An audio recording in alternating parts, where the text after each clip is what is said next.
ऐसा माना जाता है कि डेटा एनालिटिक्स में टॉप 1% जो लोग हैं, they don't just right better codes, but उनकी सोच ही अलग होती है, दे थिंक डिफरेंट। तो आज हमारे साथ एक ऐसे इंसान हैं जो उस टॉप 1% को रिप्रेजेंट करते हैं। तो अगर आपको समझना है कि टॉप 1% एनालिस्ट कैसे सोचते हैं, कैसे काम करते हैं, तो इस वीडियो को आप पूरा देखना।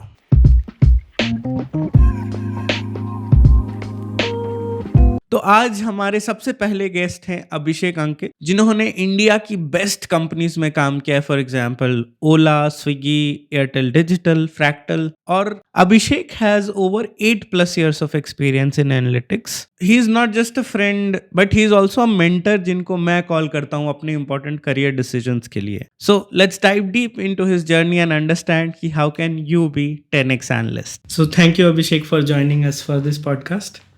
तो will try to keep it short, जिससे आपका समय अभी थोड़ा बचे, कीमती समय। काफ़ी कीमती है समय। Thanks Alok for inviting me for this podcast. तो सबसे पहले मैं चाहूँगा कि आप अपने बारे में बताओ, कॉलेज लाइफ, उसके बाद किस किस कंपनी में आप गए, फिर कॉलेज के बाद डेटा क्यों चूज़ किया आपने, वगैरह वगैरह। आप अपने शब्दों में बता सकते हो, बेसिकली अप टू यू। सो नाम तो सुन लिया, अभिषेक अंकित। मैंने 2017 में मेरा कॉलेज ख़त्म हुआ। मैं IIT BHU से पढ़ाई की है, बायोकेमिकल इंजीनियरिंग। जब मिला था मेरे को बायोकेमिकल इंजीनियरिंग, तब मेरे को ही नहीं पता था वैसे कि होता है क्या। मैं गया, IIT है तो बाकी सब अरे सेम था मेरा, मतलब IIT है और घर वाले लोग उसने सुना कि अरे बनारस में ही है तो कहीं और नहीं जाना है, तो लगा चलो ठीक है ले लेते हैं। 5 साल काफ़ी मस्ती में भी था। और मतलब फर्स्ट ईयर तो सबका ही वो होता है, एकदम गिव अप हो जाता है क्योंकि पढ़ाई लिखाई थोड़ा कम होता है। तब तक तो ऐसा कुछ था नहीं, मतलब तब तो ऐसा था कि बस IIT जाना है, लोगों ने बोल रखा था IIT जाओ सब कुछ सेट है, कुछ होना ही नहीं। तो तब तक कुछ डिसाइडेड नहीं था कि कोडिंग करना है, मतलब सॉफ्टवेयर डेवलपमेंट में जाना है या क्या जाना है। बस ये था कि चलो ठीक है, लोग बोलते हैं IIT जाओगे तो लाइफ सेट है, कुछ ना कुछ हो ही जाएगा। हम चले गए। फिर अगले 4-5 साल, मेरा 5 साल का कोर्स था वैसे, ड्यूअल डिग्री का, BTech MTech। तो 5 साल काफ़ी मजे में भी था, खासकर लास्ट का 4th और 5th ईयर। और हमारा क्योंकि 5th ईयर था, MTech था, तो हमको पैसे भी मिलते थे, तो काफ़ी मजे किए हमने। मतलब कॉलेज में उतना पैसा वॉज लाइक, ऐसे हमको लगा कि एकदम ही अमीर हो गए। फिर कॉलेज से बाहर निकले। कॉलेज में कोई प्रिपरेशन नहीं था डेटा की? कॉलेज में ऐसे डेटा एनालिटिक्स के लिए कोई प्रिपरेशन नहीं किया था। हाँ, बस ऐसा था कि प्लेसमेंट होने लग गया, कुछ होने लग गया तो थोड़ा बहुत पढ़ाई लिखाई कर लो, ऐसा थोड़ा बहुत तो कर ही लेते हैं।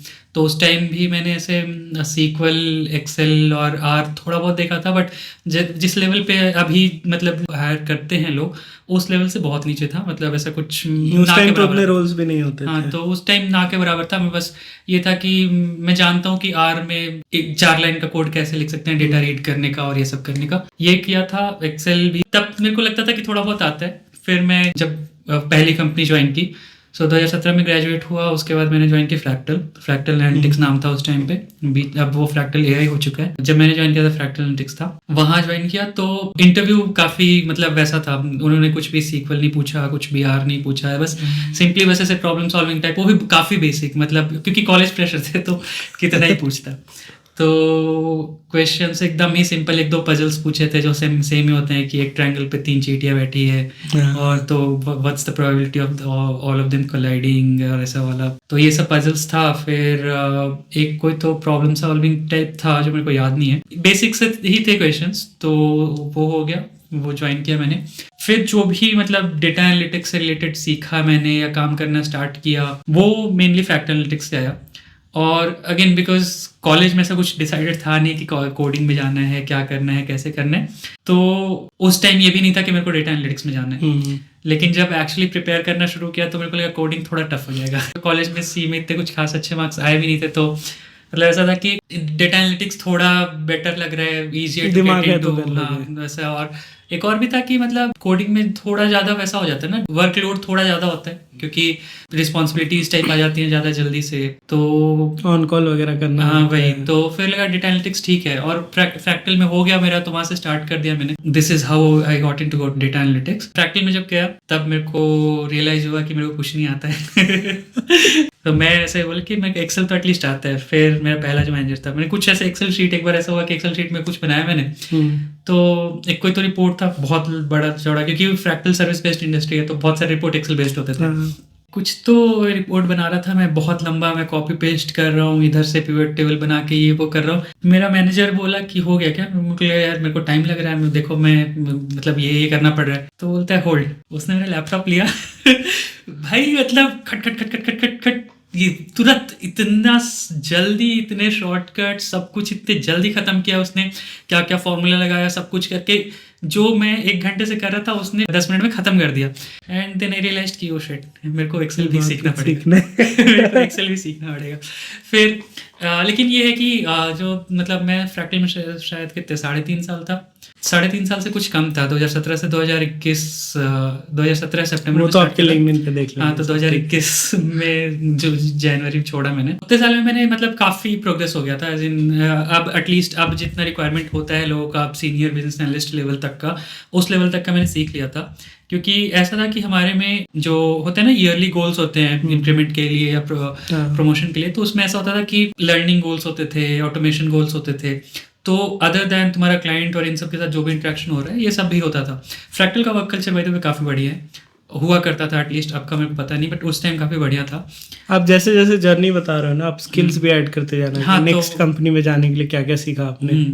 तो सबसे बड़ा डिफरेंस ये था कि जैसे फ्रैक्टल में क्या था कि मैं एक क्लाइंट के लिए काम कर रहा हूँ, तो वो लोग यूज़ करते थे नाइम एक सॉफ्टवेयर है, GUI टाइप देता है, उसमें तुम एक एक नोट्स ऐड करते जाओ और उसमें क्या होगा ऐसे ऐड करते जाओ। सो तुम एक डेटा रीड वाला नोड ऐड करोगे, उसमें कुछ डेटा रीड होगा, फिर 2 नोट्स निकालो, इसमें ग्रुप बाय करोगे, वैसा टाइप। हाँ, कोड होता है बस माइनर सिंगल लाइन ऐसा टाइप होता है, तो वो यूज़ करता था। अब दिक्कत ये है कि जो थोड़ा बहुत सीक्वल सीखा था मैंने कॉलेज में, वो भी खत्म हो गया क्योंकि मैंने यूज़ नहीं किया उस चीज़ का।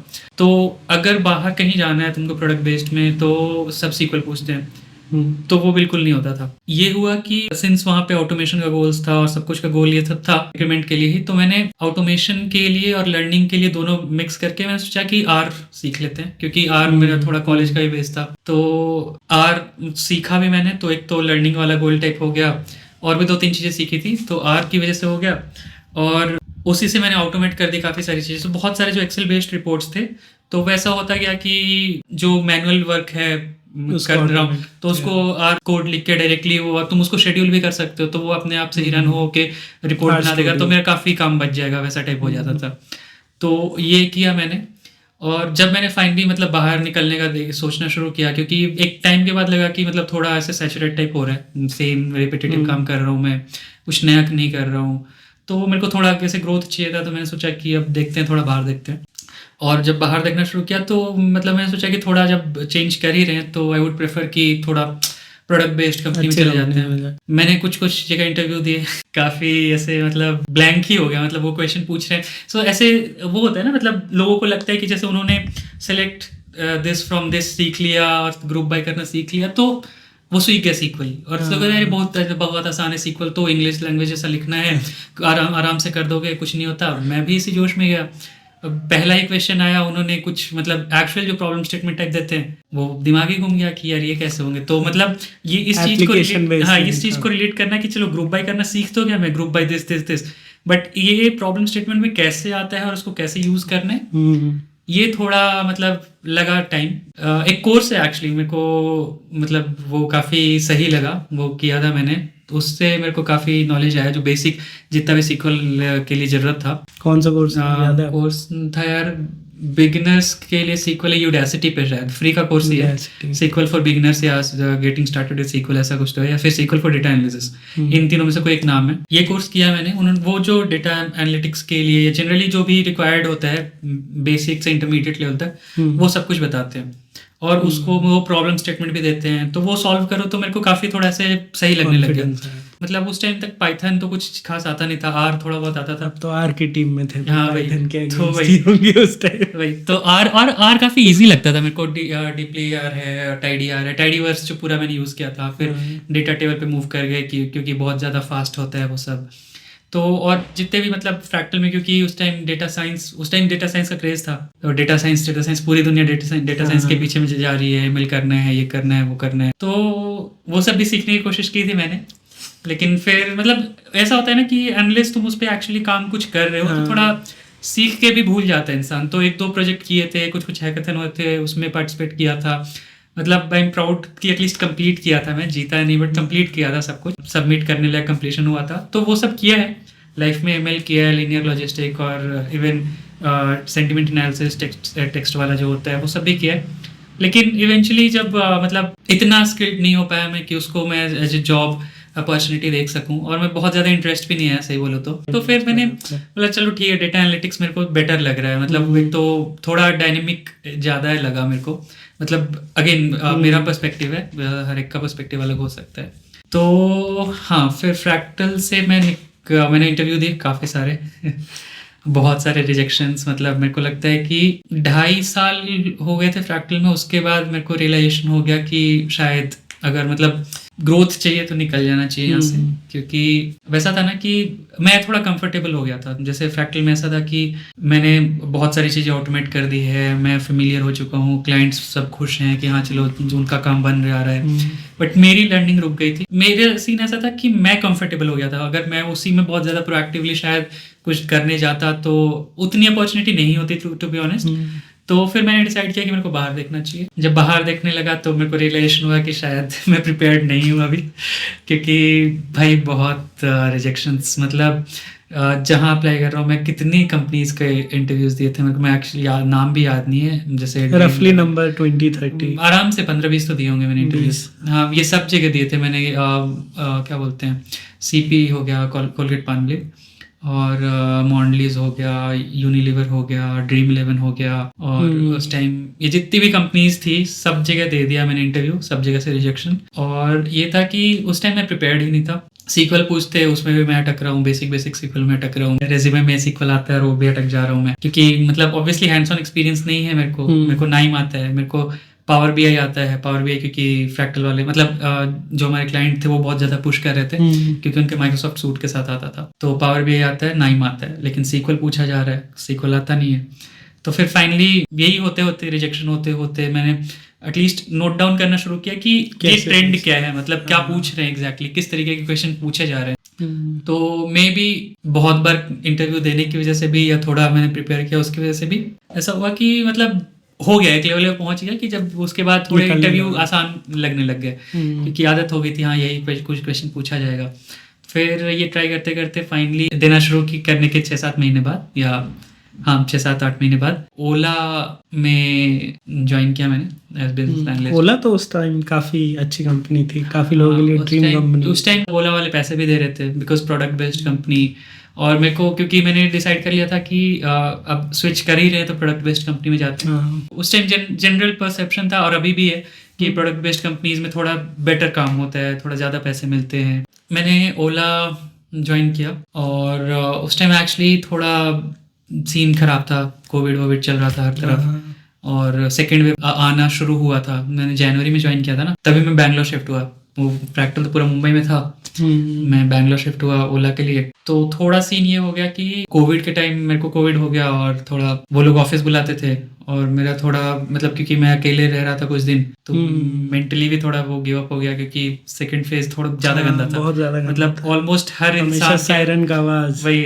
और हर इंसान जो जानता है मतलब तुम्हारे जान पहचान में किसी न किसी डेथ हुआ ही था। तो थोड़ा ज्यादा ही मेंटली एकदम फक्ड अप स्टेट में पहुंच गया मैं।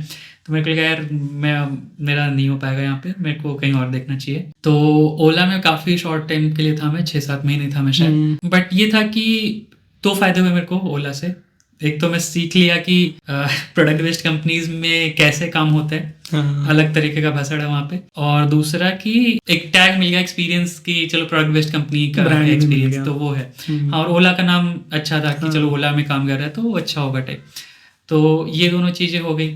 फिर मैंने स्विच करना शुरू किया, अगेन काफ़ी सारे अच्छे एक्सपीरियंसेस, मतलब अलग ही लेवल के एक्सपीरियंस। जैसे कुछ लोग ऐसे थे जैसे इंटरव्यू लेने आए, कंपनी का नाम नहीं लूँगा, उसका सीईओ ले रहा था इंटरव्यू। तो वो आता है बोलता है कि 3 साल तुमने सर्विस बेस्ड में निकाल दिए, जिंदगी तुमने 3 साल बर्बाद कर दिए तुमने अपने, तुमको देश के लिए कुछ करना चाहिए, तुम देश के प्रोडक्ट बेस्ड कंपनी से जुड़ो, उनको बढ़ाओ। सर्विस बेस्ड इंडस्ट्री का क्या है, वो तो तुम्हारा नाम क्या आईटी से लड़का ले लिया है हमने, दिखा के क्लाइंट से पैसे ले लेंगे, तुम्हारा क्या फ़ायदा हुआ, देश का क्या फ़ायदा हुआ। मैं बोला यार मतलब जैसे जिस फ्रैक्टल में भी था मैं, तो वो भी देश के लिए कर ही रहे थे। वो उन्होंने देश के लोगों को टैक्स भर ही रहे, देश में टैक्स भर रहे, वो जो पूरा ऑफिस से एम्प्लॉय कर रहे हैं, इंडियंस को एम्प्लॉय कर रहे हैं, वो भी टैक्स भर रहे हैं। तो मतलब देश का फायदा है, ऐसा नहीं कि प्रोडक्ट बेस्ड वाले ही फायदा करा रहे हैं देश का।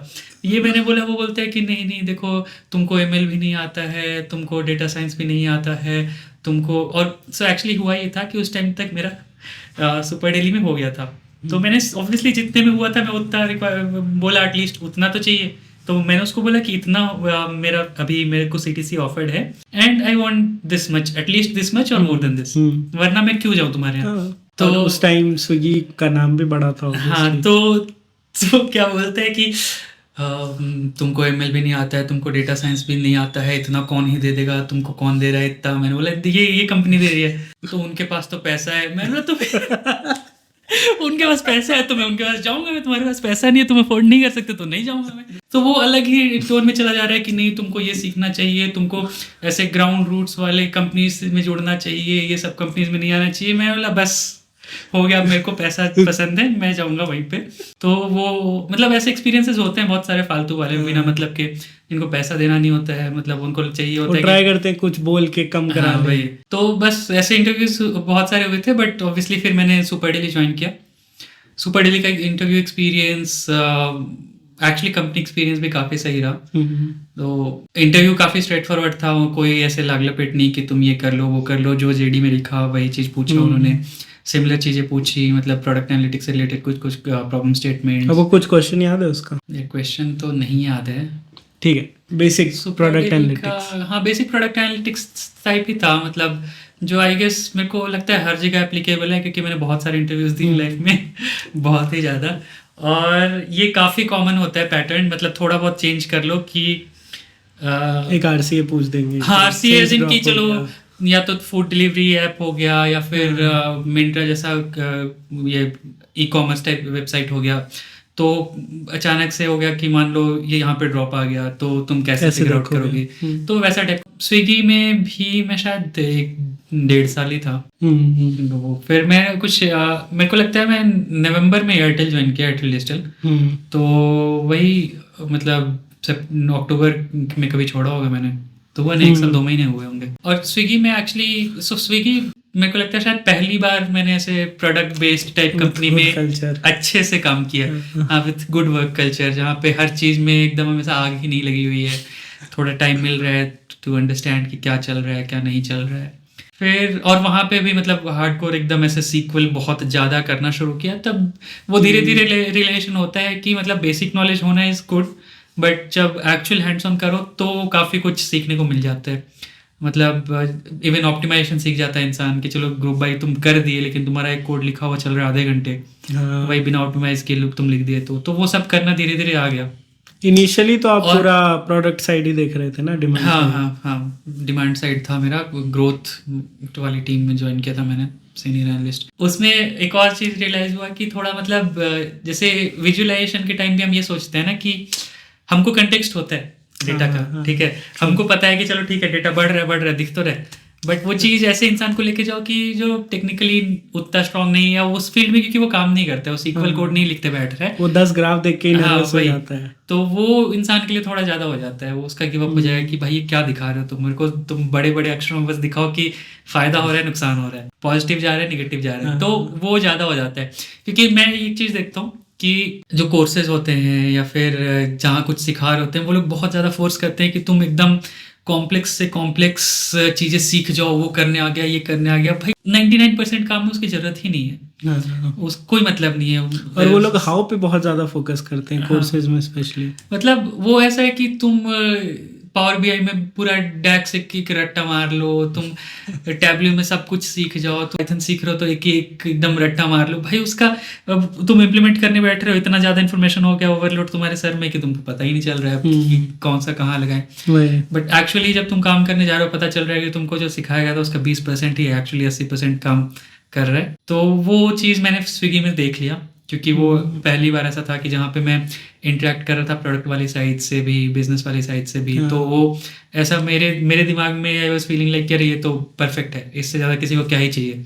और क्योंकि वो मेरा पर्सपेक्टिव है, मैं उस तरीके का प्रेजेंट करने गया बिजनेस वाले को, तो वो अलग, फिर यार ये तो समझ में ही नहीं आ रहा है, फिर मेरे लिए था कि यार ऐसे कैसे समझ में नहीं आ रहा है, तो इतना आसान इतना है। आसान है। तो वही मतलब थोड़ा हम अपने हिसाब से ना सोच के जिसके लिए दूसरे के बना लिए, रिपोर्ट, हाँ, वो थोड़ा जो आता है ना वो थिंकिंग थोड़ा आना शुरू हुआ। वो क्या जानना चाहता है उससे। हाँ एग्जैक्टली, हाँ। उसके लिए क्या मतलब, क्योंकि हम बना रहे जो रिपोर्ट्स या नंबर्स है जो भी है वो स्टेक होल्डर्स के लिए है, क्योंकि हमको पता है अगर मेरे को देखना होगा मैं SQL कोड लिखूंगा, मैं जान जाऊंगा। But true। Usually data analytics वाले लोग डिसीजन लेने के लिए नहीं होते उस नंबर से, मतलब एटलीस्ट कोई जूनियर और लेवल लेता तक है। है, तो हाँ डिसीजन लेने में हेल्प करते हैं मोस्टली, बट वो खुद नहीं लेते। तो अगर मेरे को लेना हो तो मैं ऑब्वियसली मैं कोड लिखूंगा, मैं बोल दूंगा चलो ये नंबर बढ़ रहा है घट रहा है करके हो गया।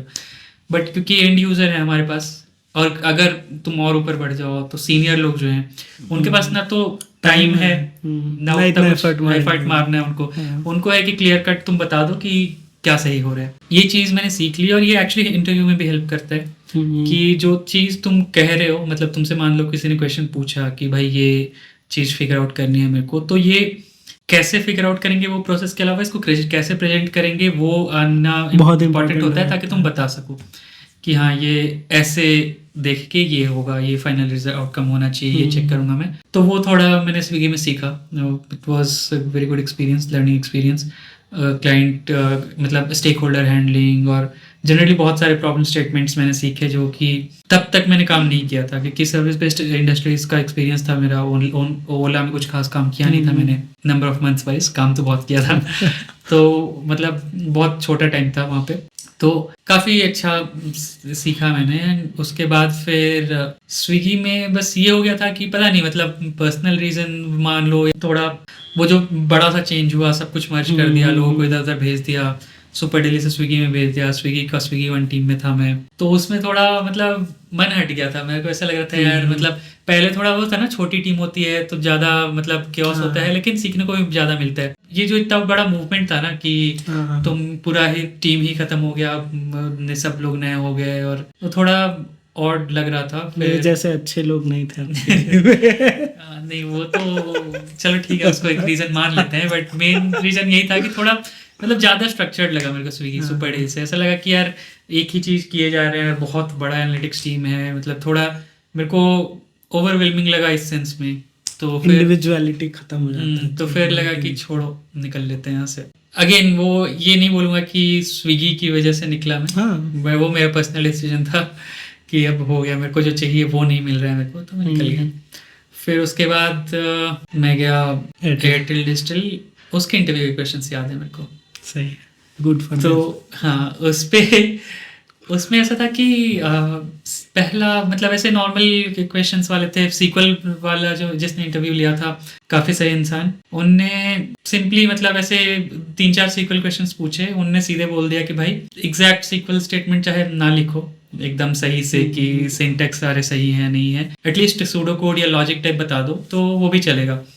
मैंने एक्चुअली शायद मैंने एक क्वेश्चन का वैसे ही किया था, मैं थोड़ा ज़्यादा कॉम्प्लिकेटेड लग रहा था, बट मैंने लॉजिक बता दिया कि ऐसा ऐसा हो जाएगा। तो वो मोस्टली जॉइंस पे था, जॉइंस और सिटीज़ पे था। फिर दूसरा राउंड था, उसका क्वेश्चन याद है मेरे को, एक क्वेश्चन जो सबसे इंपॉर्टेंट था।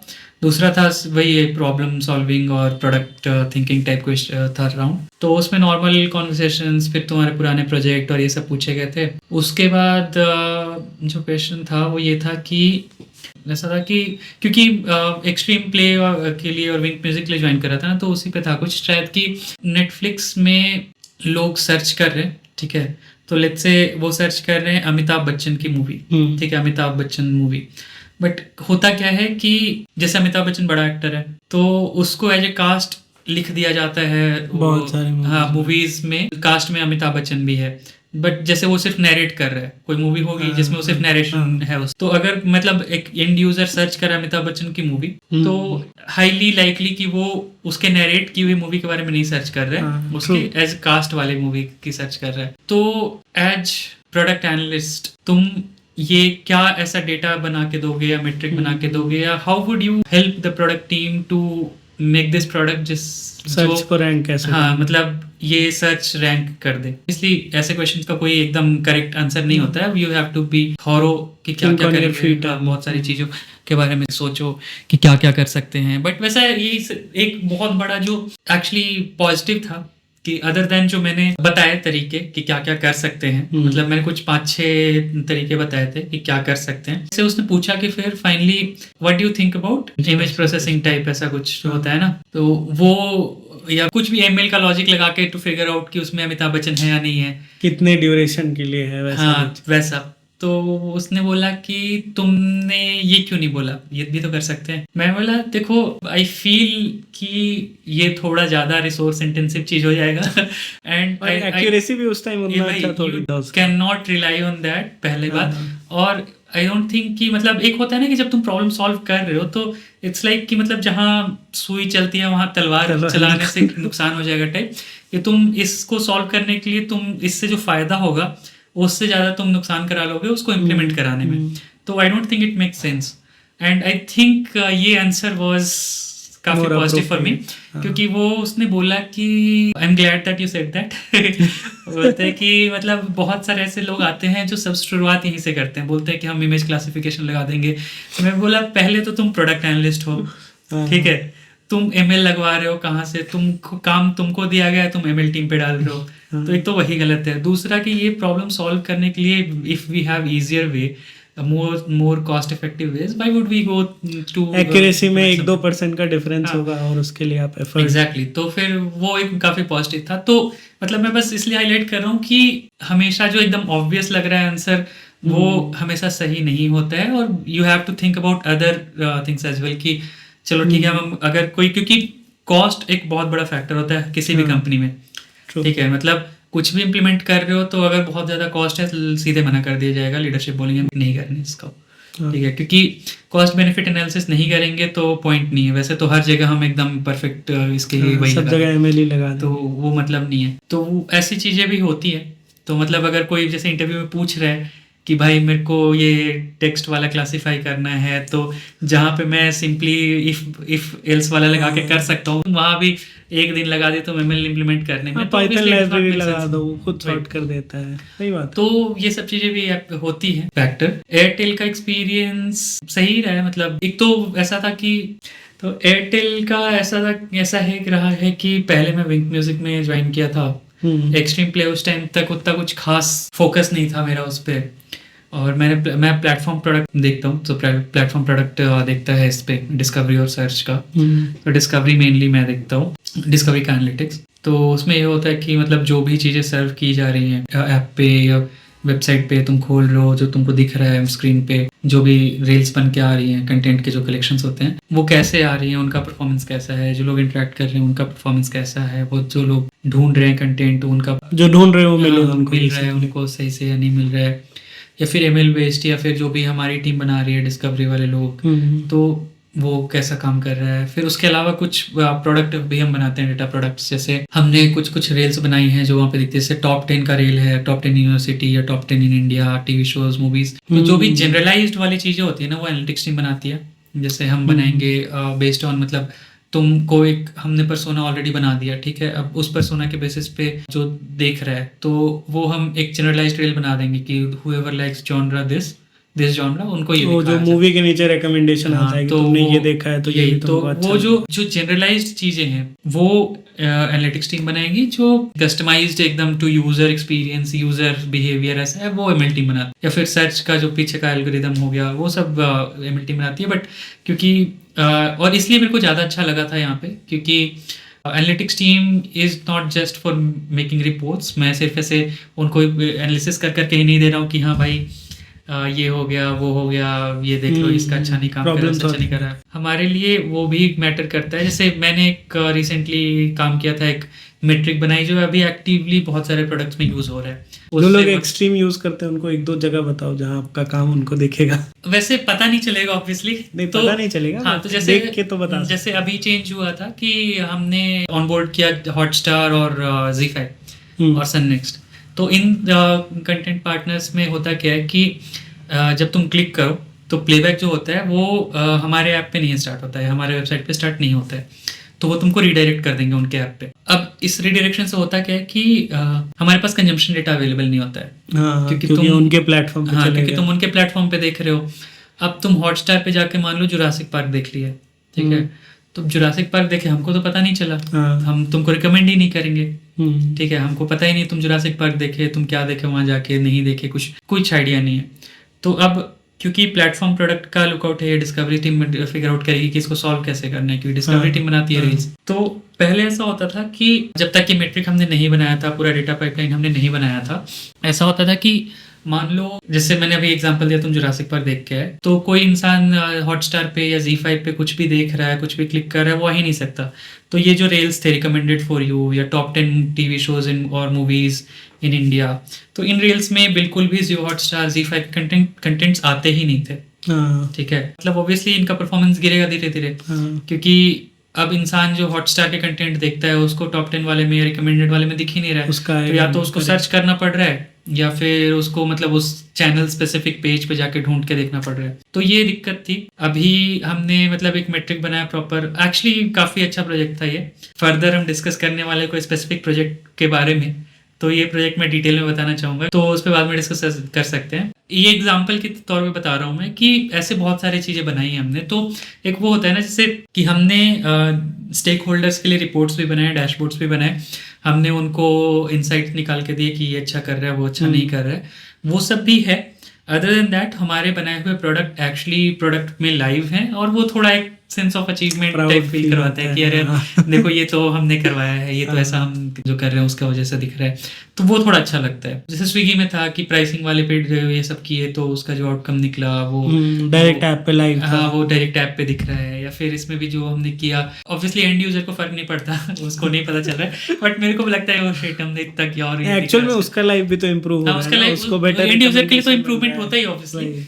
और तो ये सब चीज़ें मतलब अच्छी लगती हैं। प्रोडक्ट बेस्ड कंपनीज में काम करने का एक ये थोड़ा एक अलग सा प्लस पॉइंट है, अदर देन पैसा ऑब्वियसली और एक्सपीरियंस। तो ये अच्छा लगता तो है। अभी डे टू डे आपका कैसा रहता है, मतलब डिस्ट्रीब्यूशन क्या रहता है, reporting slash problem solving, short term long term project? ऐसा है कि हमारे टीम में हमने ये डिसाइड कर रखा है कि जो बहुत रिपीटेटिव टास्क होंगे, जो मतलब जो बार बार आते रहते हैं, हाँ, उनके लिए हम डैशबोर्ड बना देंगे। जैसे एक और चीज़ मैंने की थी, तो ऐसा था कि बहुत बार ऐसा होता है जब जो कुछ कैंपेन्स चल रहे हैं, मान लो किसी ने सेल्स वाले हैं, उनको सोनी वालों ने या कोई गाना प्रमोट वालों ने करना, उनको कोई गाना movie प्रमोट करने, तो उन्होंने कैंपेन्स चला दिए, इधर उधर लोग सुना रहे क्या कर रहे हैं।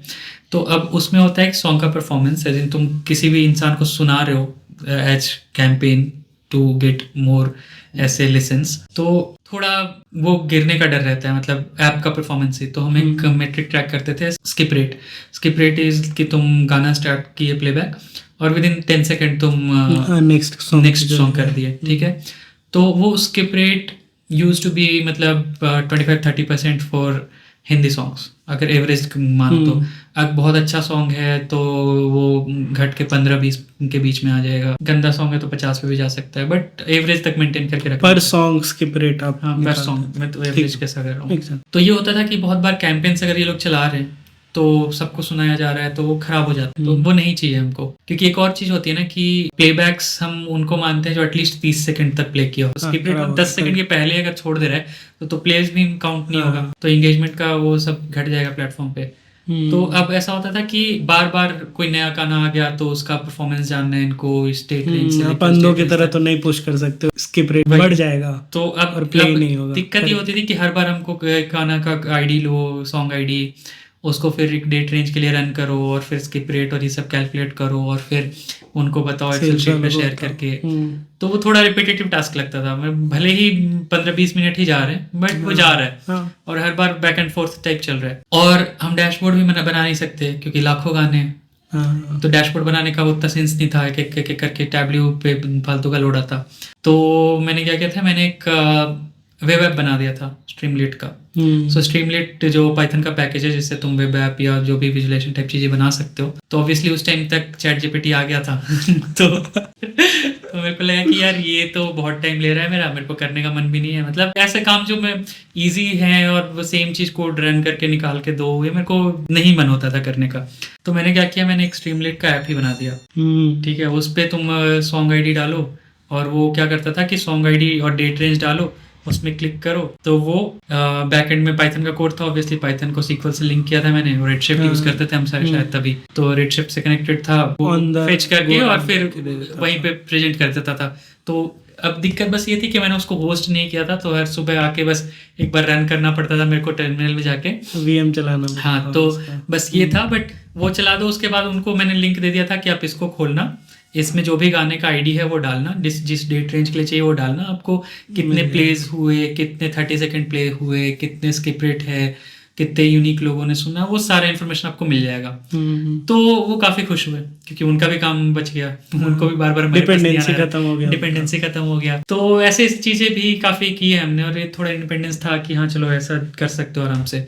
तो एक तो ये होता है डैशबोर्ड बनाने का भी काफी कमी होता है, मतलब एक बार बना दो तो, बट इम्प्रूवमेंट तो लगता रहता है, 10-20% तो जाता ही है कभी इम्प्रूवमेंट में, कभी कोई नई रिक्वायरमेंट आ गई एग्जिस्टिंग में ही, या फिर एकदम कम्प्लीटली नया वो बनाने का। और उसके अलावा कुछ लॉन्ग टर्म प्रोजेक्ट्स होते हैं, जैसे अभी हम कर रहे हैं एक long term project for user drop of पे, कि कहाँ पे जा रहा है, क्यों जा रहा है छोड़ के प्लेटफॉर्म, तो वो चीज़ें हो गई। कुछ शॉर्ट टर्म्स होते हैं जैसे सॉन्ग का परफॉर्मेंस हो गया, तो वैसे कुछ ये भी एक्सपेरिमेंट्स के लिए हो जाते हैं कि चलो अगर आप परसेंटेज डिवाइड करो long term versus short term, तो 60% लॉन्ग टर्म या उससे कम? मेरे को लगता है कि कोशिश तो ये रहती है कि लॉन्ग टर्म 60% हो, बट होता उल्टा है। आइडियल 60% शॉर्ट टर्म हो जाता है 70%, क्योंकि तुम लॉन्ग टर्म का होता है कि अच्छा ठीक है वो कर रहे हो ना, वो तो चलता रहेगा, अभी ये है बहुत अर्जेंट है ये कर दो तो ये आ गया, फिर ये कर रहे हो तो अच्छा ये वाला आ गया ये कर दो, तो वो पुश होता रहता है। और ये इट्स नॉट स्पेसिफिक टू एक कंपनी दो कंपनी, ये हर जगह होता है। करेक्ट। आई थिंक नेक्स्ट आपने इतना कुछ किया है, इतने सारे कंपनीज में काम किया है, तो आई थिंक 2 प्रोजेक्ट जो आप एकदम प्राउड होके लोगों को बताते हो कि यार ये देख रहे हो ये मैंने किया है। तो एक तो फ्रैक्टल में, जैसे मैं बोला कि उस टाइम पे मेरे को मतलब एटलीस्ट जब ज्वाइन किया था तो दिमाग था, लेकिन ऐसे आता नहीं था बहुत कुछ खास टूल्स या टेक्निक्स ऐसा कुछ, तो मेरे को सीखना था, क्योंकि मैंने रियलाइज कर लिया कि अगर मतलब सर्वाइव करना है, आगे बढ़ना है लाइफ में, तो सीखना पड़ेगा बहुत कुछ। सिर्फ एक्सेल से तो नहीं बढ़ सकते तुम, और 9 कहीं यूज नहीं होता है, 9 तो नाम भी नहीं 9 बहुत अच्छे से आता है मेरे को, लेकिन क्या फायदा, कोई यूज ही नहीं कर रहा है बाहर। मतलब ट्रांसफरेबल स्किल होना चाहिए बाहर की, जो लोग जिसकी पूछ हो जिस जहाँ पे। तो अगेन जैसे मैं बोला ना कि उस टाइम बहुत ज़्यादा ML डेटा साइंस से लोग पागल हो रखे थे, तो क्रेज होता है तो लोग को लगता है बहुत कूल चीज़ें कर लेते हैं। तो और फ्रैक्टल में क्योंकि हम मतलब सर्विस बेस्ड इंडस्ट्रीज को रहना पड़ता है, जो बज़वर्ड चल रहे हैं, जैसे जो कूल चल रहा है वो सर्विस वालों को, क्योंकि उनको बेचना है अपना सर्विस, एक्स्ट्रा चार्ज कैसे करेंगे तो वो दिखाना होता है। तो सारे एम्प्लॉइज के लिए भी था, बहुत ऐसे इनिशिएटिव लिया जा रहा था कि तुम भी सीखो वैसा। तो उसी टाइम पे एक प्रोजेक्ट था जो एक हम अपने क्लाइंट्स के लिए करते थे, वो था to estimate volume sales of the brand, ठीक है। और वो था काफ़ी डिस्ट्रीब्यूटर वाइज और एरिया वाइज, ऐसे बहुत सारे होते थे। तो दिक्कत क्या होता था उन प्रोजेक्ट्स में कि काफ़ी लंबा चलता था, तो हम सारे फैक्टर्स कंसिडर करें, सब कुछ लेके आए, डेटा को क्लीन करो पहले से एकदम काफ़ी अच्छे से, फिर उस पर तुम इटरेशन रन करो, तो हुआ कि तुम ये फैक्टर लेके गए, तुम फीचर इंजीनियरिंग करोगे, हाँ वो ऑब्वियसली फीचर इंजीनियरिंग करोगे तो उसमें ही बहुत बड़ा टाइम जाता है। फिर उसके बाद फिर तुम मॉडल बना के तुम फिर ट्वीट लेके आओगे, और फिर तुम फिर उसके बाद ब्रांड मैनेजर्स के पास जाओगे और उनको बोलोगे कि यार हमने ये इसको इतना वेटेज दिया है, ये आ रहा है फाइनल आउटकम। अब वो बोल देगा यार ये सही नहीं लग रहा है, इसको ना ऐसे नहीं, ये इसको इतना वेटेज दो, इसको थोड़ा इग्नोर कर दो, ऐसा टाइप। अब इस चक्कर में तुम्हारा पूरा ही बिगड़ जाएगा, तो फिर से सब कुछ रिपीट करना शुरू करोगे, ऑब्वियसली फीचर इंजीनियरिंग में, लेकिन पूरा प्रोसेस मॉडल ट्रेनिंग, तो हाँ मॉडल ट्रेनिंग ये सब और हायरार्किकल करते थे हम लोग, क्योंकि बहुत ज़्यादा डिफरेंस होता है बिटवीन चैनल्स। सो चैनल्स वो होते हैं जैसे हाइपर मार्केट हो गया, सेल्स चैनल, हाँ sales channels, hyper super market हो गया, HSM बोलते थे उसको, और बहुत सारे ऐसे डिफरेंट स्टोर्स होते थे, स्मॉल मार्केट्स होते थे, तो उन लेवल पे करना पड़ रहा है। फिर स्केल भी बहुत बड़ा होगा, हाँ, क्योंकि क्लाइंट इतना बड़ा था, तो अब बहुत बैक एंड फोर्थ होता था, बहुत ज़्यादा काम, बहुत ज़्यादा ऐसे मैन आवर्स जा रहे हैं। हमने क्या किया कि हमने सोचा कि टूल बनाते हैं, ठीक है। वो टूल क्या करेगा कि ये जो पूरा प्रोसेस है उस चीज़ को ऑटोमेट कर देगा, मॉडल ट्रेनिंग वाली और इटरेशंस करने के। हाँ, तो अब इसमें बात क्या थी कि कोड जो ऐसे है, raw code can not be a tool, मतलब अनलेस तुम उसको पैकेज करके एक अच्छा सा UI दो, वो उतना यूज नहीं कर सकता अच्छे से, एडॉप्शन नहीं है। हाँ, तो हमने क्या किया कि हमने उस टाइम पे फिगर आउट किया आर शाइनी नाम करके कोई चीज़ है जो तुमको अगेन जैसे स्ट्रीमलिट है वैसे तुम उससे वेब ऐप बना सकते हो, उससे यूआई बना सकते हो, जिससे तुम कुछ मतलब कर सकते हो चीज़ें। तो हमने आर शाइनी, अब वैसा था कि आर शाइनी किसी को नहीं आता उस टाइम नेशन में, आर ही बहुत कम लोगों को आता था, आर शाइनी तो और भी नहीं। तो उस टाइम और बहुत मतलब कॉम्प्लिकेटेड नहीं था, बट वियर्ड से फंक्शन थे, सेलेक्ट इनपुट, सेलेक्टाइज इनपुट और ये सब कुछ भी था, मतलब अलग तरीके का होता था उस टाइम पे। तो हमने सोचा यार हम ट्राई करते हैं। तो हम 2-3 लोग थे भाई, उस टाइम अलग ही डेडिकेशन, मतलब मेरे को समझ नहीं आता कि इतना डेडिकेशन कैसे आता था कि हम 5 दिन ऑफिस पे जा रहे हैं डेली, वीकेंड्स पे 2 और लोग थे हम। वो एक तो मतलब ऑफिस था हमारा गोरेगांव में, वो रहता था कहाँ यार, घाटकोपर, वो वीकेंड को भी आ रहा है। कितना डिस्टेंस होगा? 20 यार घाटकोपर अच्छा खासा दूर हो गया, 20-30 किलोमीटर, पता नहीं, गूगल कर लो तो पता चल जाएगा मैप पे, बट अच्छा खासा दूर था घाटकोपर। और वीकेंड को आ रहा है वो भी, और हम सब बैठ के टाइम पास, मतलब टाइम पास नहीं ऑब्वियसली, बैठ के बना रहे हैं, फिगर आउट कर रहे हैं कि कैसे क्या होगा, क्या मतलब कैसे विजुअल्स होने चाहिए, क्या फंक्शन होना चाहिए, ये सब।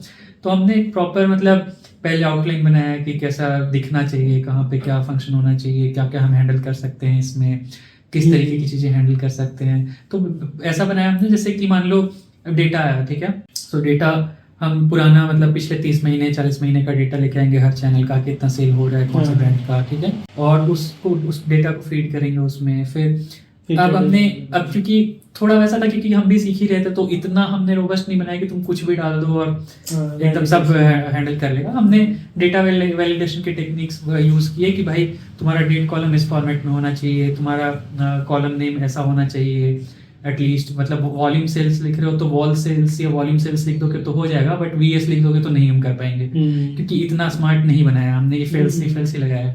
बट काफी हद तक हमने सही कर दिया था। पहले का पूरा प्रोसेस ऐसा था कि तुम लेके आओगे डेटा, फिर उस पर सब कुछ क्लीनिंग खुद से मैनुअली ये वो सब कुछ करोगे। अब हमने वो उस चीज को स्टैंडर्ड कर दिया कि हम उस पर तुम अब एक फाइल डालो, वो सब कुछ क्लीन कर देगा तुम्हारे लिए सारे फील्ड लेके आ जाएगा, ठीक है, कि ये फील्ड है तुमको। अब तुम उसमें क्या है कि एक तो था कि ऑटोमेटेड, कि वो ऑटोमेटेड मतलब एक जो बेस्ट फिट है वो अपने आप तुमको ला के देगा। अगर वो तुमको नहीं करना है तो तुम हर एक जो भी फीचर है जिसको तुम वेटेज देना चाहते हो, उसका जो भी कोएफिशिएंट है उसको तुम आराम से खुद से चेंज कर करके हर एक को कितना वेटेज देना है नहीं देना है वो तुम खुद से करके करवा सकते हो। और अब क्या था कि विजुअलाइजेशन वाज आल्सो चैलेंज, कि तुम बना रहे हो एक्सेल में, तुम कोड कर रहे हो आर में, सॉरी 9 में बना रहे हो ये सब कैलकुलेशन वाली चीजें।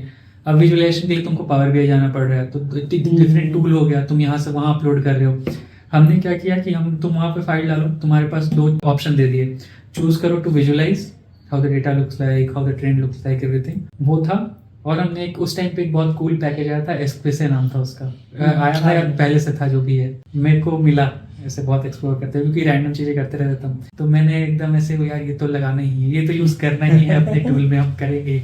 तो हमने वो एस्क्विसे यूज करके एक पेज बना दिया। उसमें क्या होता था कि सारे वेरिएबल्स आ जाएंगे, तुम ड्रैग एंड ड्रॉप करके ग्राफ बना सकते हो, जैसे होता है ना पावर बीआई में भी, कि तुम इधर ड्रॉप, इधर एक्स एक्सिस, ये वाई एक्सिस, और ये वैल्यू और सब बना सकते हो। तो ये सब किया था। तो प्राउड इसलिए होगी कि मतलब उस टाइम ना, जैसे मैं बोला ना, काफी डेडिकेटेड था मैं, तो तब तो उतने पैसे भी नहीं मिलते तो ऐसा था कि एकदम लगे पड़े हैं, एकदम पहले क्लाइंट का भी काम जो यूजुअल है करो, ये भी कर रहा हूँ मैं। बस ऐसा था कि जब हमने स्टार्ट किया था, हमको आर शाइनी का कुछ नहीं आता था, लिटरली कुछ नहीं आता था। हमने उस लेवल से विदाउट, उस टाइम चैट जीपीटी जैसा कुछ नहीं था, सब कुछ नहीं था, हम वही छान मारते थे पूरा स्टैक ओवरफ्लो और हर जगह गूगल कर रहे हैं, दुनिया भर में अटके हुए हैं।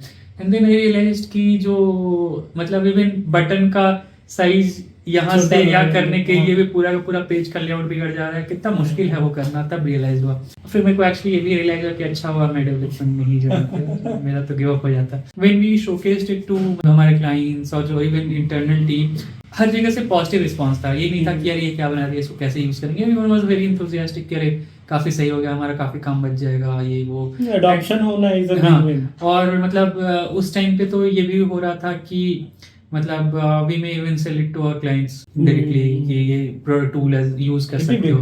हाँ, तो ये काफी अच्छा लगा मेरे को। और ऑल्दो ये सब करते करते हमको काफी टाइम, एज इन हमने लेट शुरू किया था, तो जब तक एक्चुअली उस पोजीशन पे पहुंचा कि उसका फ्यूचर होता अच्छा ब्राइट, तब तक मैंने फ्रैक्टल छोड़ दिया। तो मेरे को एक्चुअली ज़्यादा उसके आगे का पता है नहीं। ठीक है, तो एक तो ये प्रोजेक्ट था। प्राउड इसलिए हूँ क्योंकि बिना कुछ जाने स्टार्ट किया और ख़त्म किया। आई थिंक जो ये पर्सनल प्रोजेक्ट होते हैं ना, उसको स्टार्ट करना is still easier than finishing it completely. उसके बाद अभी एक जो रिसेंट प्रोजेक्ट मैंने जो बताया वो काफ़ी मतलब सही लगा था मेरे को। उसी में थोड़ा डीप डाइव करते हैं जितना आप बता सकते हो। हाँ, मतलब ऑब्वियसली तो जैसे मैंने बताया कि हमारे नए क्लाइंट्स ये यहाँ का है एक्सट्रीम प्ले का। तो हमारे नए क्लाइंट्स आए, उनका कंजम्पशन डेटा हमारे पास नहीं मिल रहा है, तो हम फिगर आउट नहीं कर पा रहे हैं। हाँ, तो वो फिगर आउट नहीं कर पा रहे हैं, तो प्रॉब्लम स्टेटमेंट तो था। और ये एक्चुअली मैं वैसे स्टार फॉर्मेट में बताता हूँ जो एक्चुअली इंटरव्यू में काम आता है लोगों के। ठीक है, तो मतलब you will have to define कि क्यों कर रहे हैं ये चीज़।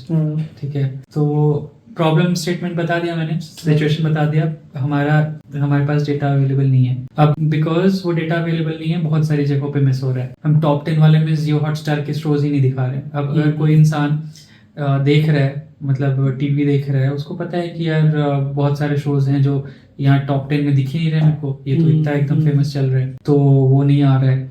और टॉप 10 क्योंकि ऑटोमेटेड है रेल, तो उसमें तुम मैनुअली डाल नहीं सकते, उसमें एक कंटेंट अलग से बीच में नहीं घुसा सकते। तो अब सिचुएशन ये है जहाँ पे एक बहुत ही इंपॉर्टेंट डेटा मिसिंग है। Now task is to come up with something जो हमको लैकिंग है, हम जहाँ पे उस चीज को ओवरकम कर पाए। तो ऑब्वियसली एनालिटिक्स टीम के पास आएगा कि भाई फिगर आउट करो कि इसको सॉल्व कैसे करें, क्या करें इसके लिए। तो ये मैंने हैंडल किया था, शुरुआत मैंने की थी इसमें कि हमने सोचा कि एक मेट्रिक बनाते हैं। ठीक है, वो मेट्रिक ऐसा होगा कि अब क्योंकि हमारे पास कंजम्पशन डेटा अवेलेबल नहीं है, नेक्स्ट बेस्ट क्या है हमारे पास है इंटरैक्शंस। ठीक है, तुम मतलब एटलीस्ट तुम जैसे जियो हॉटस्टार का कोई शो देख रहे हो, तो ऐसा तो नहीं कि बिना क्लिक किए, बिना कुछ उसको सर्च किए पहुंच जाओगे, तुम कुछ तो करोगे ना उस पेज तो होगा ही। हाँ, तो हमने उन सारे क्लिक्स और इंटरेक्शंस को कलेक्ट किया। ठीक है, तो हमने एक नई मैट्रिक बना दी उसके लिए। क्लिक बेस मतलब बनाने का प्रोसेस बहुत लंबा था, बहुत फीडबैक किए, वो जो भी है बहुत सारे फैक्टर्स कंसिडर किए, बट हमने एक finally after having meetings with जैसे प्रोडक्ट मैनेजर और 3-4 फैक्टर्स सब कुछ हो गए स्टेकहोल्डर्स। एक ही फैक्टर है बेस्ट रिप्रेजेंटेटिव ऑफ कंजम्पशन। होता ये है कि मल्टीपल लेवल्स पे होते हैं इंटरेक्शंस। जैसे तुम फर्स्ट पेज पे तुमने किसी पे क्लिक किया, ठीक है, वो क्लिक दिखाता है कि तुम इंटरेस्टेड हो उस कंटेंट में, लेकिन वो मिस क्लिक भी हो सकता है। ठीक है, तो वो एक लेवल ऑफ इंटरेक्शन है, but that's not the most important interaction. ठीक है, अब तुम उसके बाद एक दूसरा क्लिक कर रहे हो, ठीक है, वो तुम्हारा, क्योंकि तुम किसी भी जैसे नेटफ्लिक्स में तुम क्लिक करते हो तो तुमको एक पॉपअप टाइप आता है, फिर वॉच नाउ। हाँ, फिर वॉच नाउ आता है। सेम हमारे पे भी आता है, कंटेंट डिटेल पेज खुल के आता है, फिर वॉच नाउ करते हैं। तो पहला level of interaction is direct click, तुम उस पर क्लिक किया, वहां पहुंच गए। अगर तुम एक्चुअली इंटरेस्टेड हो तो तुम उस पर क्लिक करोगे और देखना शुरू करोगे, वॉच नाउ। तो ये एक इंटरेक्शन हो गया। अब दूसरा इंटरेक्शन ये है कि यार मतलब प्लेबैक तो स्टार्ट कर दिया, फिर 5 मिनट में बंद कर दिया, वापस आ गया उस पेज पे। हाँ, वापस आ गया उस पेज पे क्योंकि पसंद नहीं आया क्या है, या फिर गलती से प्ले कर दिया, या देख लेते हैं क्या है, तो वो चीज हो गई। तो फाइनल सबसे ज्यादा जो इंटरेक्शन है वो ये है कि तुमने क्लिक किया वॉच नाउ और फिर तुम कोई और एक्शन नहीं कर रहे हो। ठीक है, तो हमने इस चीज को पकड़ लिया कि ये हम यूज कर सकते हैं। तो फाइनल जो हमने मेट्रिक बनाया उसका नाम था क्वालिटी क्लिक, और पहला था टाइल क्लिक, दूसरा था watch intent. Watch intent is like you click on watch now. तीसरा था क्वालिटी क्लिक। तो क्वालिटी क्लिक को हमने ऐसे डिफाइन किया कि once you start the playback, तो एक रीडायरेक्शन जो होता है उसका एक इवेंट जाता है। तो उस इवेंट के बाद अगले x मिनट ऑफ टाइम, ठीक है, वो x मिनट भी एक्चुअली डिफाइन करने के लिए बहुत एनालिटिक्स लगा था, मिनट बताने की जरूरत। हाँ, तो वही x मिनट तक कोई भी स्क्रीन विजिबल या कंटेंट विजिबल, जैसे तुम मिनिमाइज करो तो कुछ नए नए फिर लोड होने लगते हैं ना, तो उसका इवेंट आ जाएगा। और कोई इंप्रेशन आएगा। हाँ, तो कोई इंप्रेशन अगर नहीं आ रहा है, मतलब तुम देख रहे हो, तुम वापस आए नहीं हो हमारे इस पे, तो वो हमने ले लिया और उसको हमने डिफाइन कर दिया क्वालिटी की।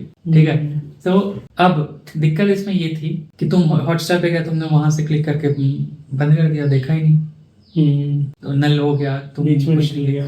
तो ऑब्वियसली अब वो चीज ऐसे ही उसको हम सॉल्व नहीं कर सकते।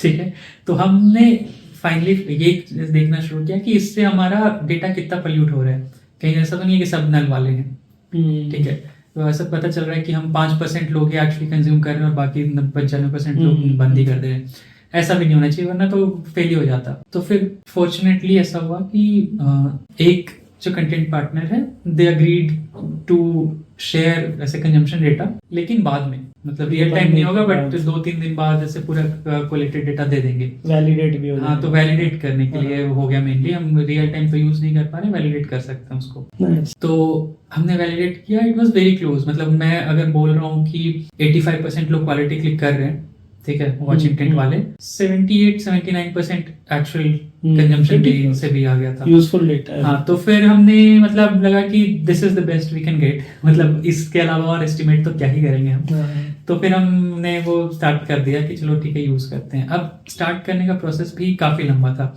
ये पहला प्रोसेस था कि चलो हमने एक मेट्रिक बना लिया है, अब तुमको उस मेट्रिक को इम्प्लीमेंट ही कराना है, क्योंकि इम्प्लीमेंटेशन का काम बहुत बड़ा होता है। हर जगह हर चीज पे जहाँ पे कंजम्पशन का यूज हो रहा था वहाँ पे नई चीज को इंट्रोड्यूस करना, उसके बेसिस पे सब प्रोडक्ट मूव करना बहुत बड़ा काम है।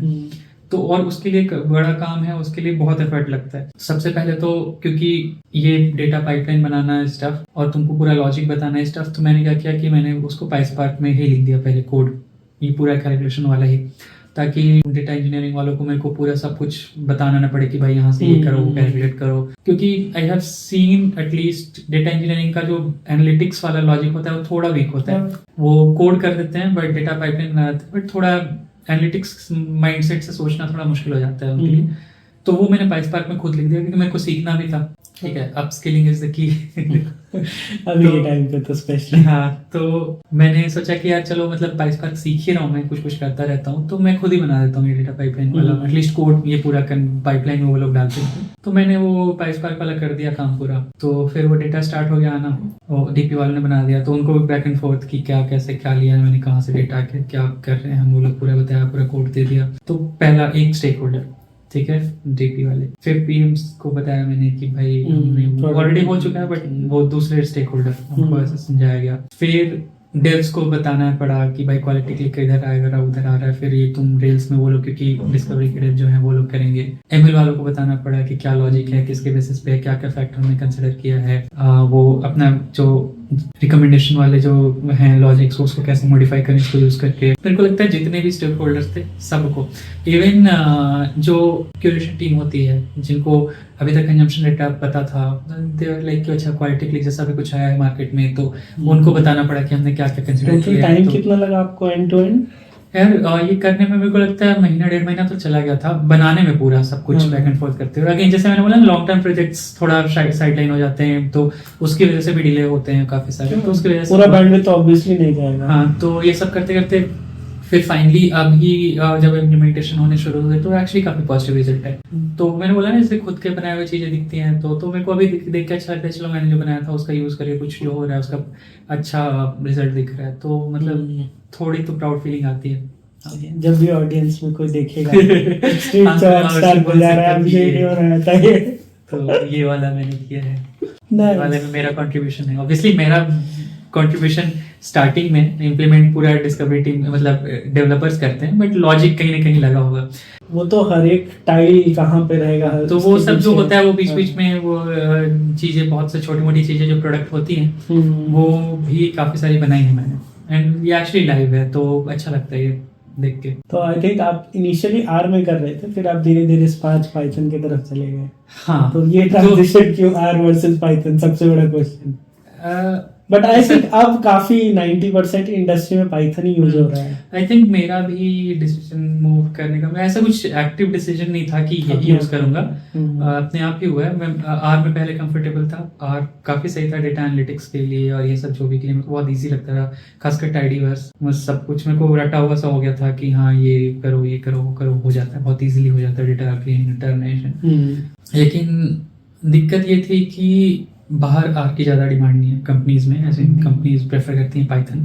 और अभी तक के टास्क में मतलब एक्सपीरियंस में टू बी ऑनेस्ट बहुत ज़्यादा पाइथन भी नहीं यूज़ करते लोग, मोस्टली सीक्वल चलता है, 70% तो सीक्वल चलता है।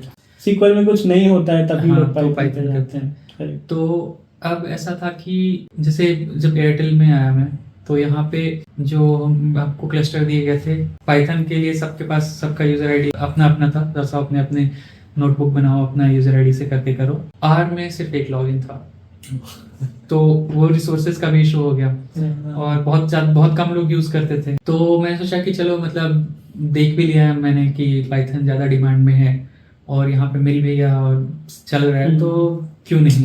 आई थिंक एक और चीज, जैसे आप टीम देखते हो अपने आसपास, आपने अलग अलग टीम्स में काम किया है, तो एक चीज आप बताओ जो आपको लगता है हाई परफॉर्मर्स को थोड़ा सेपरेट करता है बाकी क्राउड से, क्योंकि आपके जर्नी में भी हमने काफी बार सुना आपने खुद इनिशिएटिव लिया, खुद अपस्किल किया। बहुत लोग नहीं करते हैं ये, वो एक ही जगह रह जाते हैं। तो आपके हिसाब से वो एक या दो स्किल जो आपको सेट अपार्ट कर सकता है? यार मेरे को लगता है सबसे इम्पोर्टेंट जो स्किल है ये वैसा टाइप होता है, मतलब जो एटीट्यूड है ना कि चलता है टाइप, वो नहीं होना चाहिए, तो काफी हेल्पफुल होता है। जैसे अगर तुम काम कर रहे हो, जैसे अभी भी या पहले भी टीम मेंबर्स ऐसे रह चुके हैं, वो कंसर्न ही नहीं है, उनको लगता है कि चलो ठीक है मैंने कुछ किया और दे दिया। अब जैसे मैं कुछ कर रहा हूँ, I will be very concern कि मैं किसी को दे रहा हूँ तो वो कहीं उस पे अब नहीं मैं अगर उसने देखा कुछ गलत निकल गया, ठीक है, तो मेरे पे क्वेश्चन करेगा या उसको पसंद नहीं आया तो मेरे पे वो करेगा कि यार, तो ये जो बैक एंड फोर्थ है या फिर मेरे काम पे डाउट, ये जो मतलब वो होता है ना, वो मेरे को बिल्कुल पसंद नहीं है कि मतलब ऐसा कुछ क्वेश्चन आ जाए मेरे पे या सामने वाला बोल दे कि इसमें ये कमी रह गई, तो वो चीज मेरे को लगता है कि थोड़ा तो होना चाहिए, मतलब इस ऑब्सेशन के लेवल पे भी नहीं कि तुम एकदम पगला ही गए कि यार एकदम परफेक्ट ही करना है मेरे को, बट थोड़ा एम्पैथी के साथ कि जिसको मैं दे रहा हूँ उसके समझ के अकॉर्डिंग थोड़ा बनाऊं मैं, और जो मैं दे रहा हूँ डेटा में वो एक्सप्लेन कर पाऊँ कि भाई चलो ठीक है मैंने तुमको ये जो 4 नंबर दिए इसका मीनिंग ये है, बट ऐसा भी ना दे दूं कि यार मैंने एक्सेल शीट ही भेज दिया, ये लो इसमें पूरा डेटा निकाला हुआ करना है जो कर लो, डेटा एक्चुअली ट्रांसलेट हो डिसीजन। हाँ, तुम थोड़ा अब जैसे मेरे पास क्यूरेशन टीम आती है, उनको मैं एक्सेल शीट भर के दे दूंगा, उनको समझ में ही नहीं आएगा क्या दे दिए तुम, तो उनको मैं जैसे वो किसी चीज का परफॉर्मेंस या क्या कैसा चल रहा है वो पूछने आ रहे हैं तो मैं उनको लिख के बता सकता हूँ, या मैं डेटा के साथ देखो ये डेटा है but that data should be ऐसे प्रॉपरली क्लीन, ऐसे क्या बोलते हैं एग्रीगेटेड इन अ वे कि हाँ ये फाइनली निकल के आ रहा है। अब ये देखो प्रोसेस करोगे जिससे ये देखो ये लाइन जो है ऊपर जा रही है मतलब अच्छा चल रहा है आपका, ठीक है, तो ऐसे दो तो उनके लिए भी इजी पड़ता है। ट्रू, बट उसके भी पहले एक और चीज है जो मैं इंश्योर करूं कि हाँ जो कर रहा हूँ सही कर रहा हूँ, ठीक है, ऐसा नहीं कि यार मैं लेके पहुंच गया, वो मेरे से पूछा कि ये डेटा तो थोड़ा गलत लग रहा है, नंबर सही नहीं ओके मैं चेक करके बताता हूँ, तो तुम्हारा समय भी गया उसका समय भी गया, तुमने मीटिंग सेट की और तुम आए फिर देखने और फिर उसको पता ही नहीं, उसको खुद के डेटा पे कॉन्फिडेंस नहीं है कि यार ये तो गलत लग रहा है, तो हो सकता है मैं चेक करता हूँ। तो ये सब जो चीजें है ना ये खुद से कर लेना, सीनियर लेवल का इंसान जो इंडिपेंडेंट काम कर सकता है, हाँ वो होता है कि मैं बताने जा रहा हूँ, ठीक है, मैंने सब कुछ कर लिया है, मैं फिगर आउट कर चुका हूँ, I will tell you what's working what's not. दूसरा होता है कि हाँ तुम बताओ मेरे को क्या करना है, मैं डेटा निकाल के दे दूंगा। तो इन दोनों के बीच में बहुत बड़ा डिफरेंस है। तो ये डिफरेंस ऐसे लोगों को मतलब थोड़ा से क्या बोलते हैं क्लियरली पता चल जाता है जो थोड़े सीनियर होते हैं, क्योंकि उनको अंतर आ जाता है तुरंत ही, वो तुरंत पॉइंट आउट कर देंगे तुम्हारे कभी फीडबैक में या कुछ कहीं भी, तो निकल के आ जाएगा कि भाई तुम्हारा काम अच्छा है, ठीक है, तुम अच्छा कोड लिख ले रहे हो, बट वो अच्छा कोड तुमको हेल्प कर रहा है, उनको खास हेल्प नहीं कर रहा है, ठीक है। अरे अपने डोमेन में तो यही होता है, उनको पता ही नहीं है उनको चाहिए क्या, सबसे बड़ा प्रॉब्लम तो है बिजनेस वाला। इसीलिए तो ये चीज जो थोड़ी प्रोएक्टिव वाली होने वाली चीज है ना वो काफी हेल्प करती है लाइफ में।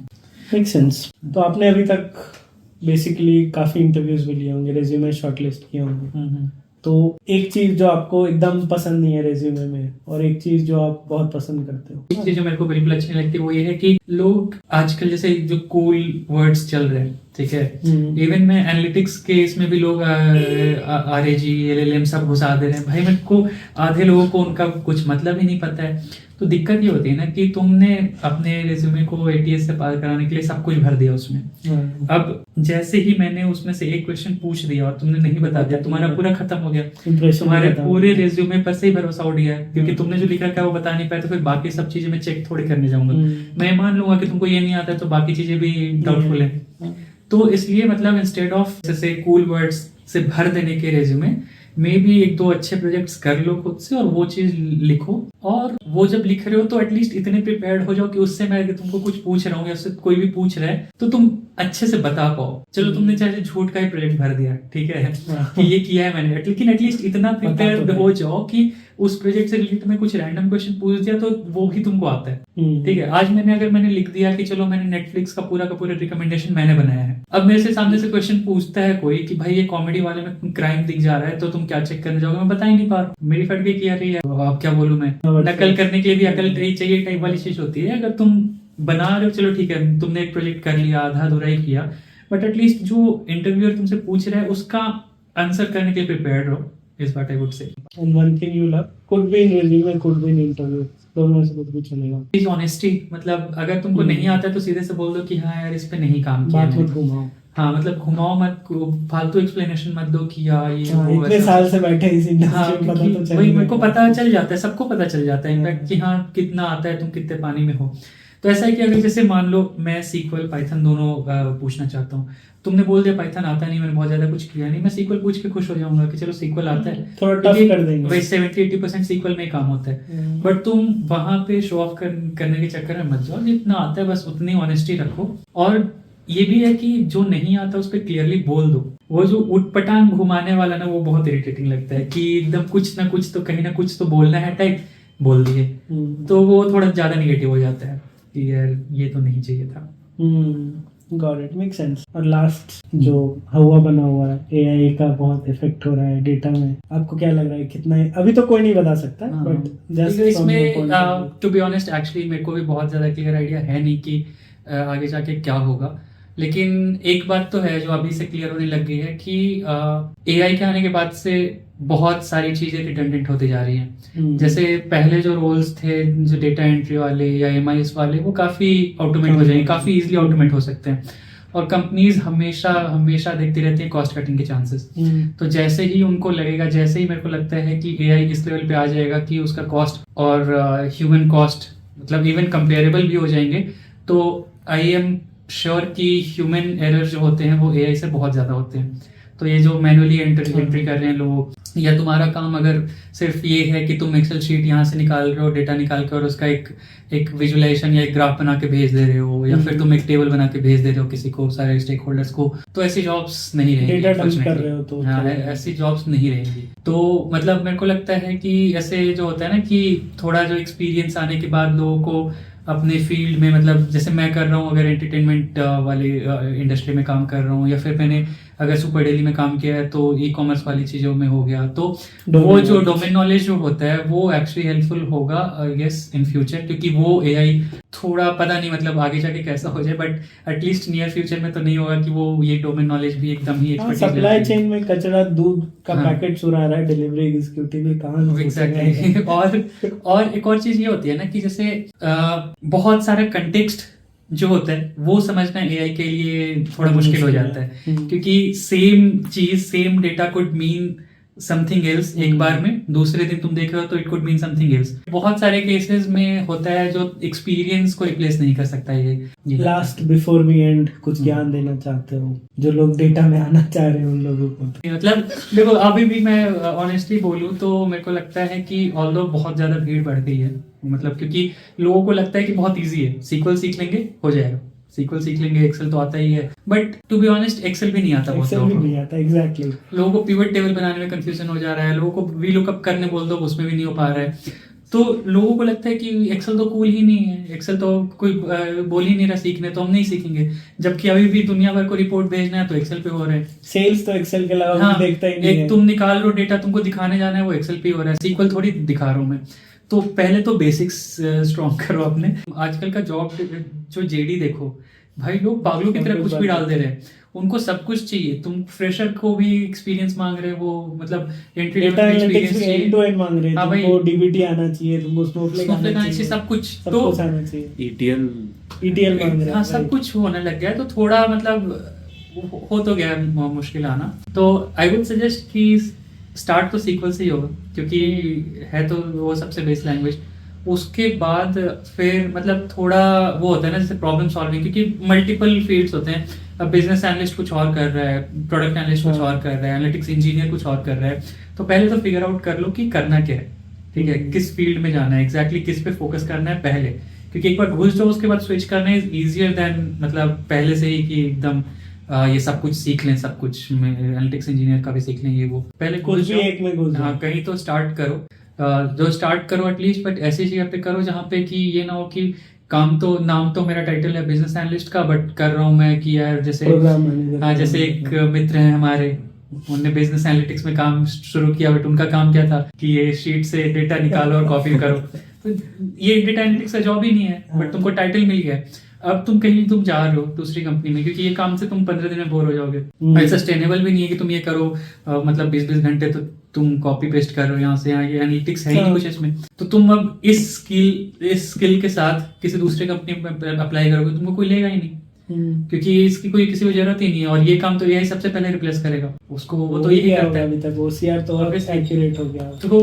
तो ये सब चीजें एटलीस्ट देख लो जहां भी जा रहे हो। मतलब घुसने का मतलब ये नहीं है कि भाई कहीं भी घुस गए, मतलब जहां घुस रहे हो वो थोड़ा एटलीस्ट थोड़ा ट्रांसफरेबल हो स्किल्स कि मतलब जैसे मैंने खुद बहुत डोमेन चेंज किए। मैं कभी CPG के लिए कर रहा था, फिर मैं बीच में ओला चला गया, फिर मैं फूड डिलीवरी में चला गया, फिर मैं इधर ये म्यूजिक वाले में आ गया, एक्सट्रीम म्यूजिक वीडियो वाले में आ गया। तो जो वो 10-15% का जो गैप होता है कि उस डोमेन स्पेसिफिक जो चीजें होती हैं वो 1-2 महीने में आ जाती है करके।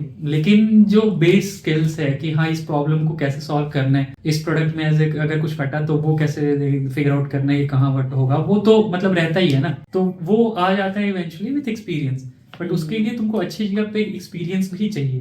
बट ये भी केस है ना, कुछ नहीं मिल रहा है तो जो मिल रहा है उसी में जाना बेटर है। हाँ मतलब ऑब्वियसली, मतलब घर चलाना है तो देखो भूखा इंसान सीक्वल नहीं सीख सकता, ठीक है। मेरे पास खाने के पैसे नहीं है तो मैं ये नहीं देखने जाऊंगा कि भाई मेरे को सीक्वल और पाइथन सीखना है पहले, भूखे मैं मर जाऊंगा, मतलब सीक्वल मेरा पेट नहीं भरेगा तुरंत। पॉइंट इज कि अगर तुम्हारे पास अपॉर्चुनिटी है तभी, कोई और अपॉर्चुनिटी नहीं है तो जो है वो लेके निकलो। हाँ, मेक सेंस। तो वो है कि मतलब अब मेरे को नहीं सीक्वल का ही रोल चाहिए और वो मिल नहीं रहा है तो मैं भूखे मर गया, ये थोड़ी पॉइंट है। तो वो तो नहीं होना चाहिए, but obviously hope for the best, try for the best, but at least जो मिल रहा है उसको भी ऐसा नहीं कि हम उसको कंसिडर ही नहीं किए। Thank you for your time. 4-5 घंटे से रिकॉर्ड कर रहे हैं। Okay, it was nice talking to you. I really wish or hope that this will help someone in need. It will definitely help. इसलिए 2000 फॉलोअर के साथ एटलीस्ट चलो 2000 में से 20 का भी कर दिया तो आई विल बी ग्रेटफुल।